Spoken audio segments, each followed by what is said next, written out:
এই তো ভুলটা করে ফেলছিলাম, আপনাদের না দেখায়েই পার্সেল আনপ্যাক করা ধরছিলাম। দেখেন আজকে বড় একটা পার্সেল আসছে, অবশ্যই এটা আমার হাজব্যান্ডের সৌজন্যে।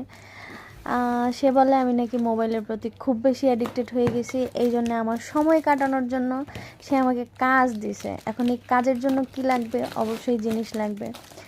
তো সেই পার্সেলটাই আজকে না, ভিডিওটা আজকে করতেছি, সরি ভিডিওটা অনেক দিন আগেরই করা, ভয়েস ওভারটা আজকে দিচ্ছি। তো আপনাদের মনে কি প্রশ্ন জাগতেছে এই যে এত বড় পার্সেলটা কিসের হইতে পারে বা কী থাকতে পারে ভিতরে?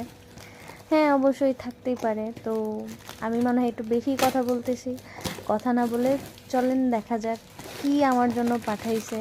আমি নাকি বেকার মানুষ, বেকার বসে থাকি, তাই আমাকে সে আকার দিছে, কাজ দিছে, যে এই কাজগুলো করি যাতে আমি ফোন থেকে একটু দূরে থাকি। তো আপনারা একটু বলেন তো, আমি কি আসলেই ফোনে অ্যাডিক্টেড? আপনারা কি আমাকে খুঁজে পান? এটা অবশ্যই আমাকে কমেন্ট বক্সে জানায় যাবেন। তো আমি আর বেশি কথা বলবো না, চলেন দেখা যাক এই বক্সে কি আছে।